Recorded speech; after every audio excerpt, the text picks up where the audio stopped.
Hi everybody, good morning. Welcome to a Monday check-in. I haven't been here for a while as I've been on some leave. So it's nice to be back with you.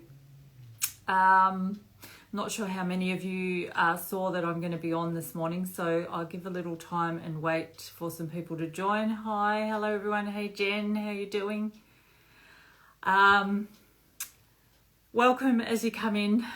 Let me know how you are, how you're traveling, how you're navigating, how you're feeling at this time. Hello, how are you? Lovely to have you here. I'm intending to speak this morning on just putting the question to you, who's programming you? Okay. May not be in the way you think. So it's something that I had a very powerful experience with recently when I was watching an interview with somebody, and it was quite an eye-opener for me. Hey Jen. Hi Marianne. So as you come in, say hi. Love to connect with you. Let me know how you are, and I will get started on just what I wanted to share today, and then open it up for questions, comments, anything that you want to share or have me answer. So, who's programming you? Now, if I pose that question to you, most people that join this, that are kind of here, that are part of this account, would most likely say things like, well, the mainstream media, the government, big pharma, they're all trying to program us. And yes, for sure, they are. Other people might say, well, you know, it's matrix programming, it's shadow, it's whoever, whatever you label that. They're trying to program us. Yes, they are.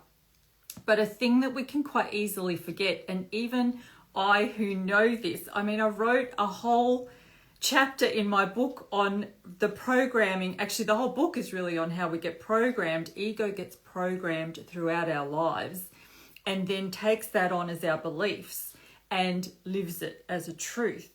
The programming, I speak in that book about the programming that we have from our parents as a child, from influential people in our lives. And even I, being fairly conscious of this, had quite a shock when I realized. So I was watching an interview. I was watching Matt Wong from Discernible interviewing the police officer. I think her name is maybe Kirsty. I'm not sure. Doesn't matter.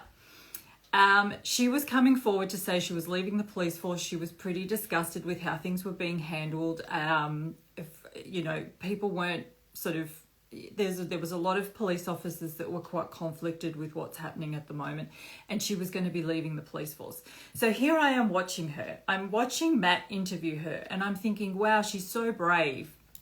And I'm so heartened by the fact that she's speaking honestly and she's speaking truthfully. And I love when Matt interviews people. So I'm really enjoying this interview.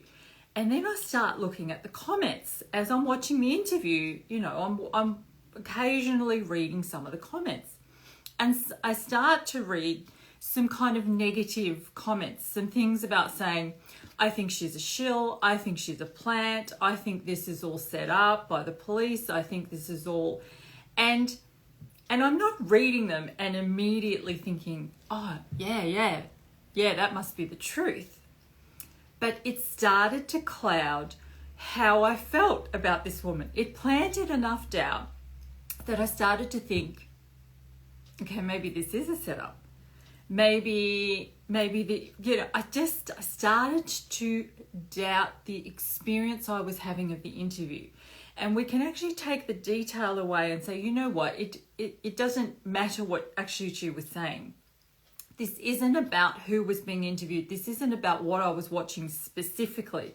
This is about the fact that I was having an experience with what I was viewing, and the comments started to cloud my perception. It started to cloud my perspective. It started to change how I felt about what I was viewing. And it started to change it so much so that it was a real eye-opener to me of we know we're being programmed by certain aspects of this matrix experience, but we're actually all programming each other. Not all of us in a manipulative, intended way, but we program each other because we have an effect on each other. And I think we really underestimate the effect that we have on each other. So what it made me do was I've started to watch videos with the comments off. And then I have a completely different experience. It's like when I watch Ruksha at the marches, and I'm really heartened by it and I'm really buoyed by it. And I love just seeing, the rawness of his coverage just in there, just videoing it. And then sometimes I've looked down at the comments and it will bring me down, or it will make me feel angry, or it will whatever it will do, or I will start to kind of have a different perspective. Now, an open mind is great. Looking at two different opposing views of something to determine which one I resonate with, which one I agree with, is a totally different thing. What I realized was that we want to have our experience with something, and as much as we can, really have our experience with it without having it clouded by other people. The comment section really clouds our experience of something. And I actually started to doubt whether my initial perspective of this woman that was being interviewed was maybe false. And it doesn't even matter, because it was my perspective and it was my experience to have. And what I needed to become aware of, and what I want to ask you today is, who's programming you? And the answer to that really is, we're all programming each other when we are taking each other's perspective of something as more true than our own. Does that make sense? Let me know if what I'm saying makes sense. So the other thing I wanted to say was, who's programming you? Be aware the comment section of anything will cloud you. So maybe have your own experience with it without. So that's what I've started to do, watch things without reading the comments. And also have that remind us to be very mindful who we hand something to. What we hand to people, they then put their own energy and perspective on top of, and then we're getting that back. And if we're not very good at recognizing the difference between what's mine and what's yours, we can start to take that on as our truth. And in that way, we're being programmed. We're living in that as though, maybe I don't like her after all. Maybe let me know if I'm making sense and if what I'm saying, what it's sparking in you. People say Russell Brand is controlled opposition, and now I can't see him the same way. Exactly. And this is what I mean. So that's okay, Simone. That's totally okay. Because you know what?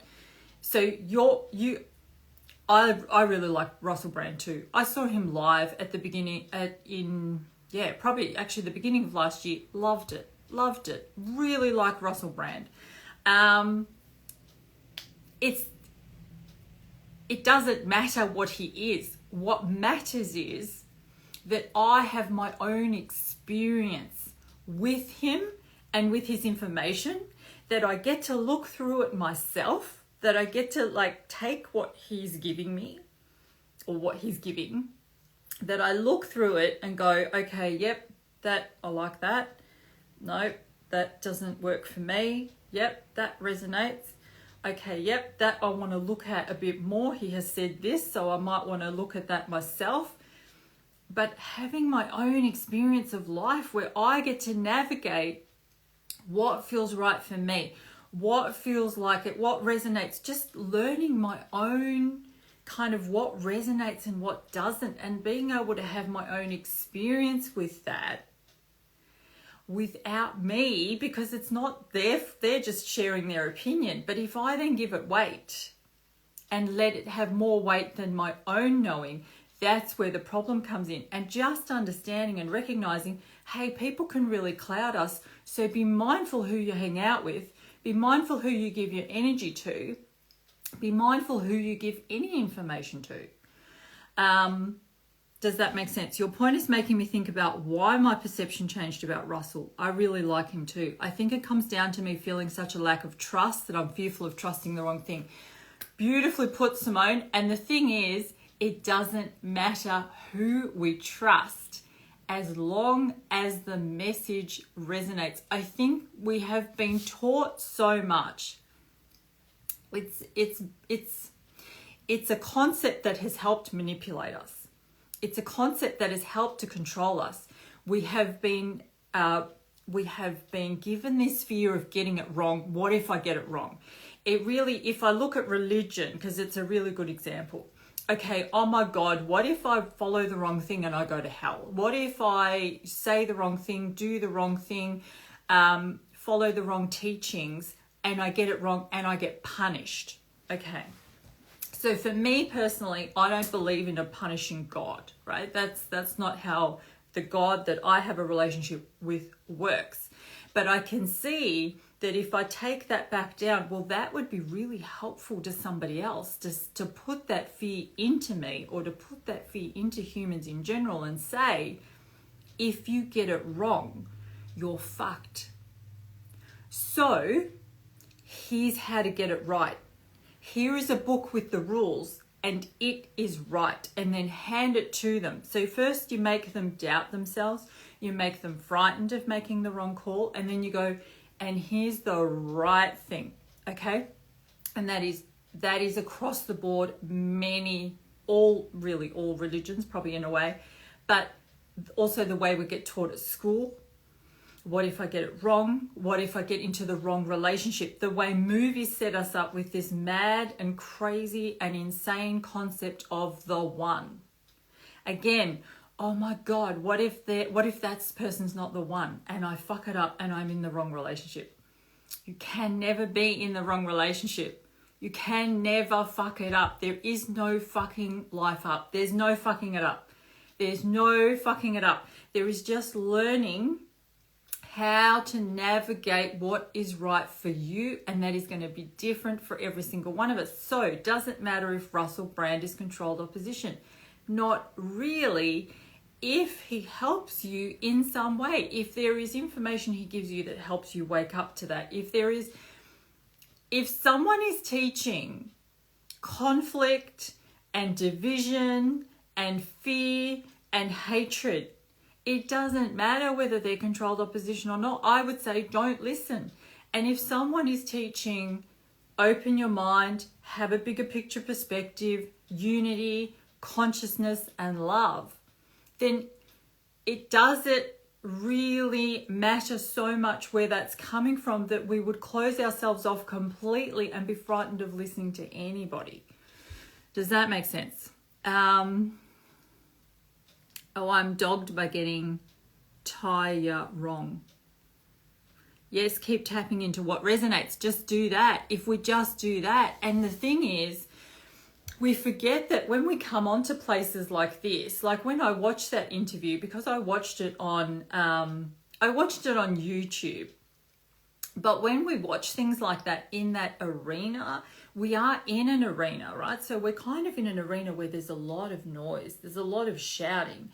And if you don't come into it very strongly knowing how you feel when you come in, then you can get really battered by other people's feelings, and then you come out of it and then you're completely confused. And that's not how you want to go through life. We don't have to go through life knowing everything, but what we really need to do is know how that makes me feel. If I can know how something makes me feel, and what my intention is and what I want more of, then I can know how to navigate by going, okay, this is right for me. Okay, now it's not. Okay, now this is right for me. Okay, now it's not. Now this is right for me. Now I'm going to look at that. Now I'm going to go up here. Now I'm going to go down there. But we're on our own journey, rather than experiencing life through other people's beliefs and other people's truths and getting completely lost in what is not even ours. I'm so glad I clicked on this live today. I needed this reminder. Oh, I love that. That's brilliant. Great. This really ties into this notion of external validation completely. We're taught to always look outside ourselves to validate our choices, beliefs, and feelings. Can I? Okay, just pin that comment because I love it. Totally. And that is how we get taken out of our own knowing. And we are here.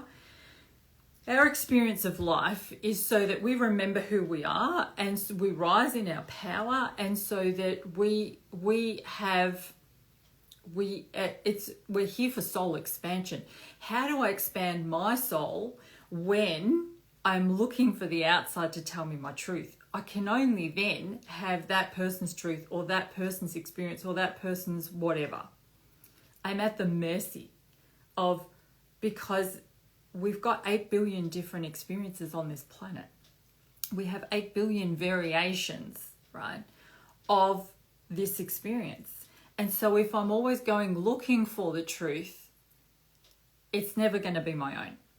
What I want to do is sift through the external, sift through it, and find the nuggets that are for me. Find the lessons. Yep, that's mine. That's good for me. Yep, that's a good take home. I want to know that. And then you put it through your own filter and you go, what part of this resonates? What part of this is good for me? And what part is like, no, that's not for me. And we get that talk completely out of us. You're right. Purposefully to keep us out of our own knowing. And that's why there's a lot of things like, you hear a lot of things like anything that takes you in is like, it's bad, it's of the devil. Like there's a lot of religious perspectives that are like, no, don't go in.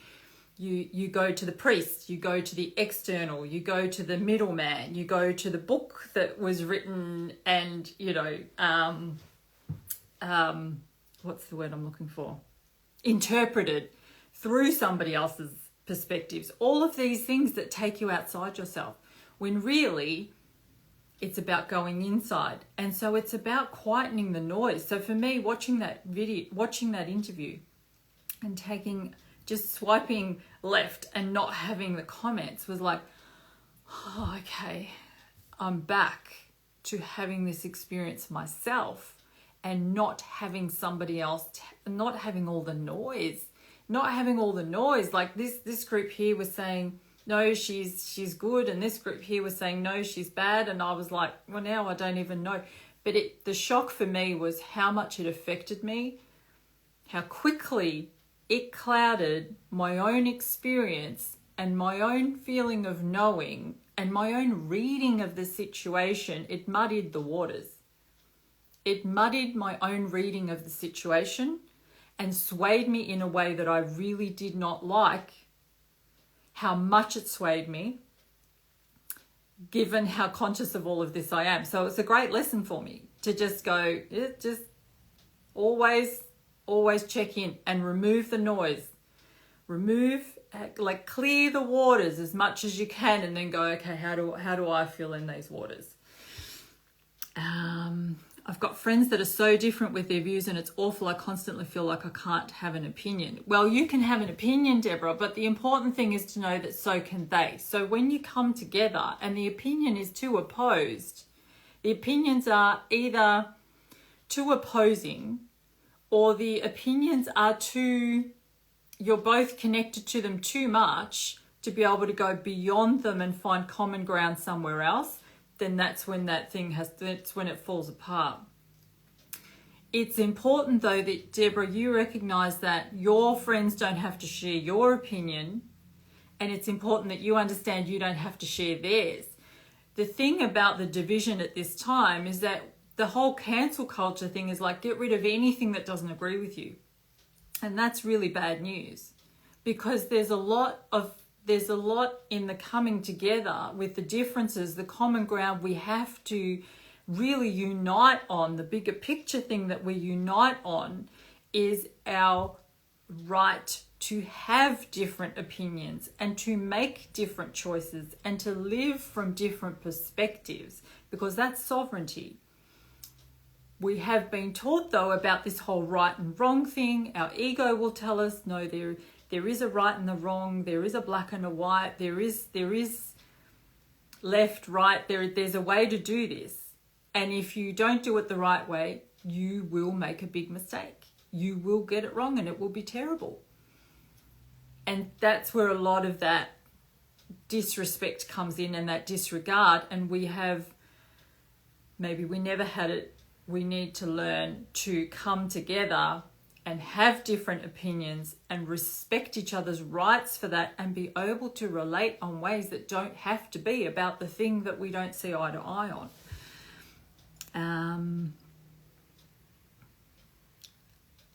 Yeah, I thought that might have been a spelling error, Simone. Isn't our filter programmed to you? Yes, yeah. So that's pretty much what I talk about in my book, like how the filter gets programmed.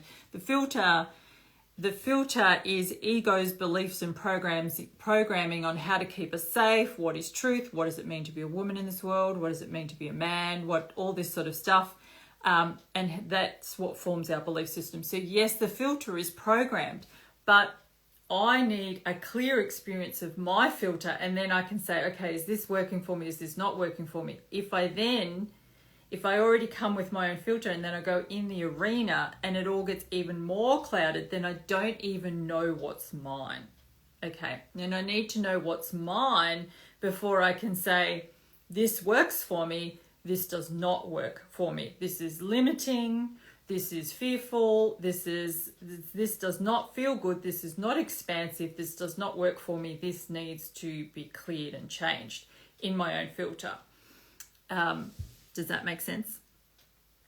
Hey, Melinda. Hey, Naomi. Hello.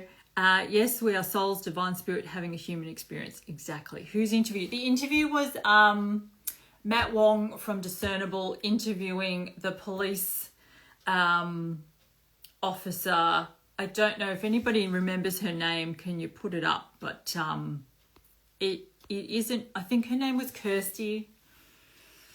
It isn't really that important who the interview was about, but it was more the clouding of my experience of it. Oh, that's okay, Naomi. I will save it.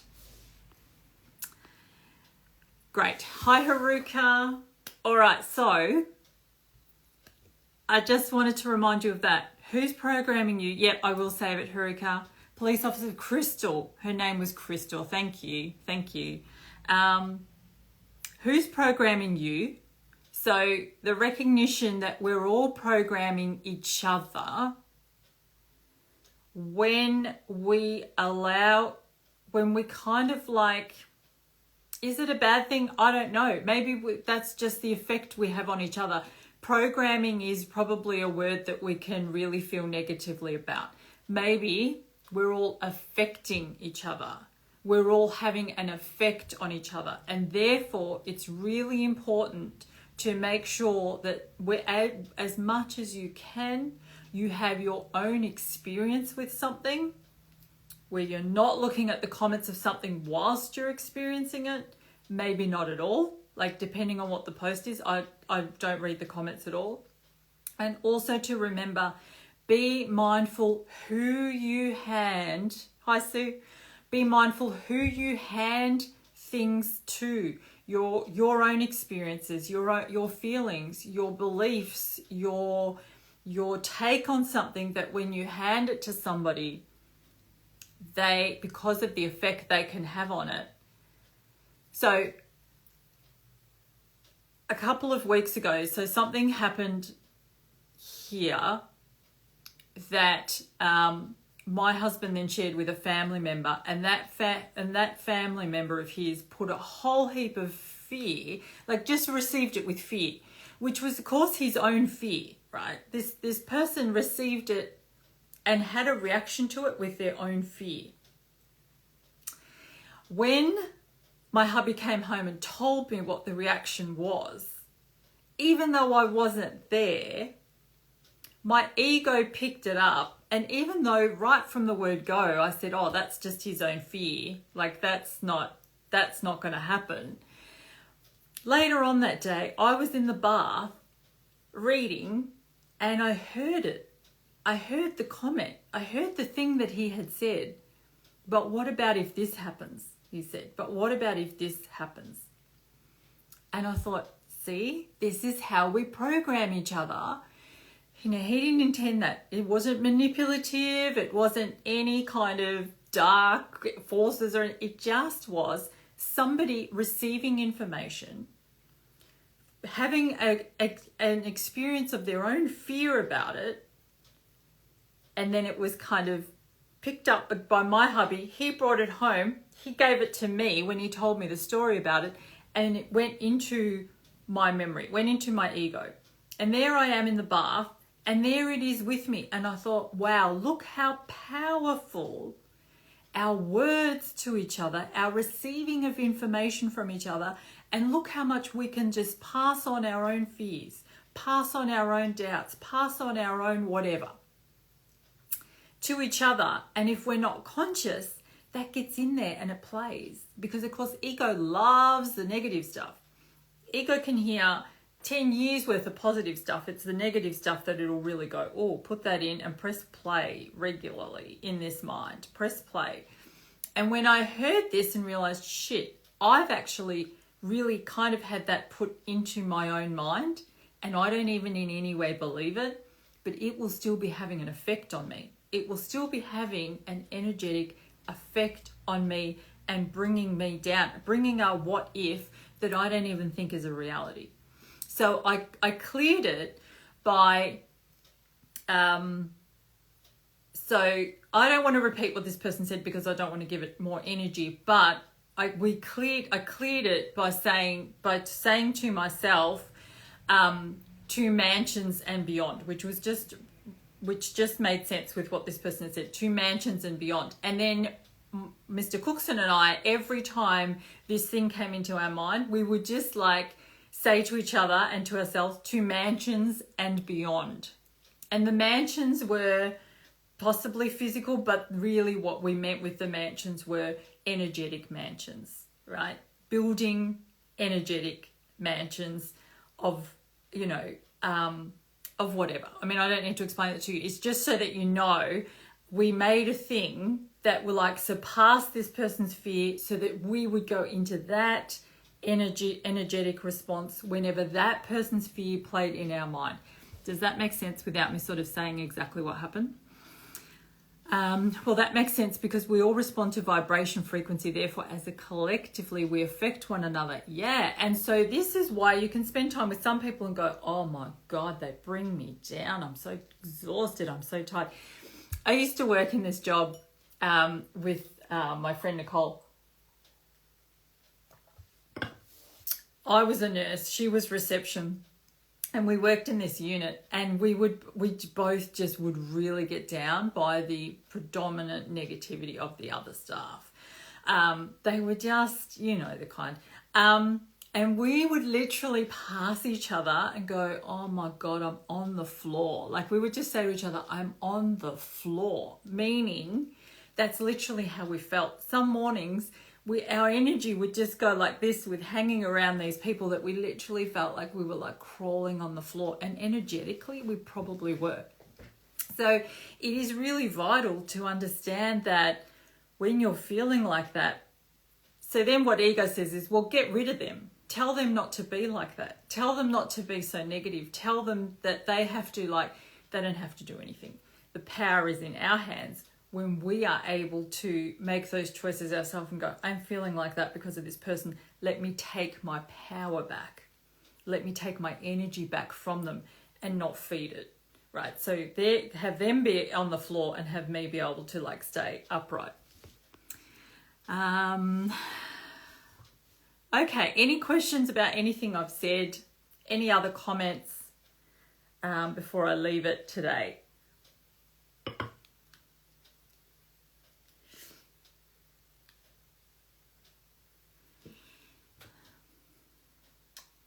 Interesting with Russell though. I've heard that about Russell Brand too, and I'm not sure. I had somebody message me some time ago saying, Laurie Ladd is controlled opposition, don't listen to her. And I just said, you know what, if Laurie Ladd is controlled opposition, we're in good hands. Because really, even if she were, listen to the messaging she has, listen to the kind of things she gives you insight on. Like, if that's controlled opposition, we are totally in good hands. Oh, it's lovely to be back too. Thank you so much. All right, everyone. If that's it, I will save it, rewind back, have a listen, and be conscious about how the comment section of anything sways you. How you feel really good about someone and then someone comes up with something and you go, oh, now I don't know how I feel about them. You don't know how you feel about them because these people have planted doubt. Not necessarily on purpose, not necessarily in any kind of manipulative sense, but just because you're now in their experience of it and your mind's going, well, I'm not sure. You want to check in to get a real sense of, well, how is this making me feel? How does this message make me feel? What kind of, does this help me feel more empowered? Does it, all that kind of stuff. What's my book called? Set the Tone. Nothing can change until you do. There's links in my bio to Book Depository and other places with Amazon and other places you can buy. I love Laurie too, Haruka, and I'm like, you know what? Don't DM me to tell me who's controlled opposition. I really couldn't give a rat's ass who you think is controlled opposition. I'm having my own experience of this. Like, you don't need to come in and save me with who I'm following or who I'm listening to. We move away from people when we ourselves decide that this is not right for us. It's not really somebody else's call to say. Just wanted to say this life was exactly what I needed to reset my emotional state this morning. Brilliant. Laurie Ladd, too far out. I wonder if Bradley Campbell... Yeah, look, Dr. Gee, look, do you know what? The thing is, what if they all are, and what if it doesn't matter? Because what if the whole purpose of this is to have our own navigational system, to trust our own navigational system, to move toward what feels right and be open about it. Okay, if at some point it doesn't feel right anymore, I will move on. I don't need everyone to come with me, right? I'm not like at the head of a school of fish and going, okay, everyone, we're not following them anymore this way. Oh, okay, everyone, that's now wrong.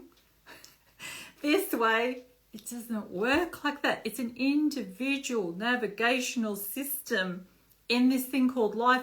Your soul is yours. Mine is mine. We are each responsible for it.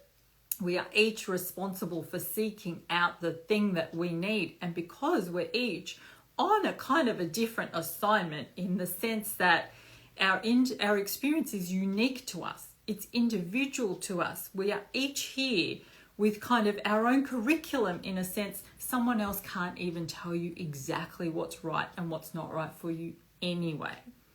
And when we let them do that, look where we end up. This is why we are here. This is why we are here. The complete and continual outsourcing of our own truth and our own power is where we now find ourselves.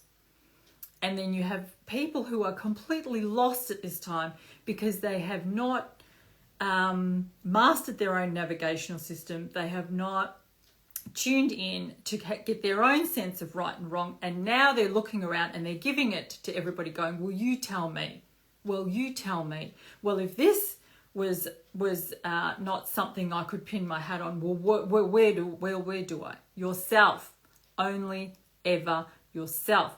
You use the outside as resource, as to learn tools, as guidance, but it has to then go through your own system where you decide what is right for you, what helps you navigate your own curriculum.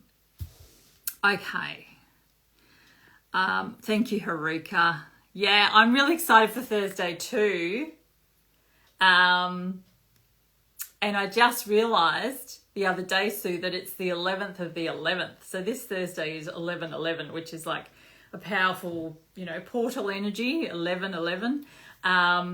And I'm doing a book club a deep dive into my book, and we start this Thursday, which I'm very excited about that. I did not know the date when I said it.